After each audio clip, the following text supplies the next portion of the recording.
Calendar 2026 para sa mga mag-aabil ng 2026 natin na A3 size PNG, hindi siya Canva template, hindi rin siya Photoshop template. Kumbaga PNG siya, picture siya.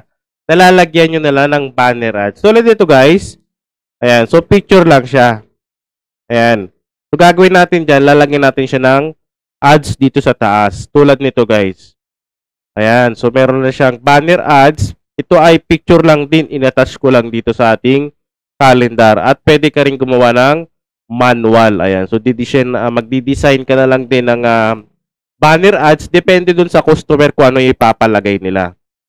Ayan, so ito yung pinaka-blanco para sa mag-a-avail at mag-a-avail ng ating calendar. Ito yung makukuha nyo, yung ganitong PNG na siya. Ayan, so gagawin natin dyan. Ipapakita ko muna kung saan siya pwedeng bilhin at sa mga gusto mag-purchase ng ating calendar. Mabibili yung calendar natin na PNG. Dito yan sa website natin. I-click nyo lang yung link dyan sa description or sa comment section. Marami kayong mahanap na template dito sa ating website. So, search nyo lang guys. Tulad nito, click lang natin tong search more template, calendar 2026. So, click lang natin yung search para lumabas yung mga calendar. Ayan. So, marami kang pwedeng pagpilian dyan. May Canva template, may ready to print na, at merong PNG file. So, click lang natin to. Ayan. So, gagawin nyo guys para makapag-purchase ka dito.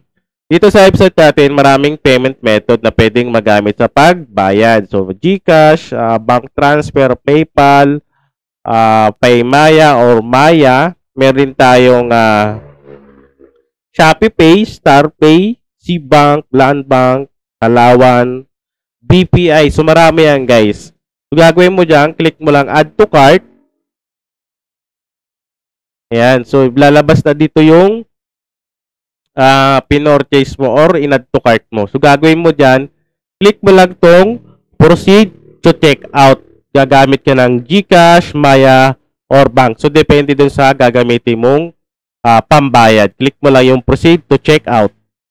Sa pag-checkout ng ating files, ng ating in-add to cart, ang gagawin mo nyo guys ay click mo lang to. Ayan. Fill up mo lang yung billing details natin para magkaroon ka ng account dito sa website natin.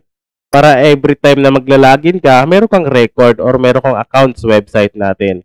So, click mo lang yung get your files. So, andyan yung files ng pinorchase mo. Or check mo yung email mo kasi doon isi-send yung pinorchase mo. So, napaka-importante. Kailangan double check mo yung email mo. So, lagay mo dyan yung first name, last name, postcode, zip code, town, city, phone number, higit sa lahat, yung email. Kailangan correct yan guys kasi dyan isi-send yung password ng website at yung pinorchase mo na template or files. Tapos, click mo na rin yung create an account para magkaroon ka kagad ng account dito sa website natin. So, pwede kang pumili ng debit, credit, PayPal, bank transfer, at yung pinaka-common payment method natin, yung GCash, Maya, Bill.is, WeChat Pay, at yung QR page. So, click mo lang to place order, lalabas dyan yung QR code. So, i-scan mo lang yung QR code, guys. Kailan lang kabilis magbayad dito sa website natin. Tapos, hintayin mo na lang yung email dyan sa nilagay mong email. Okay? So, may sisend yan dyan.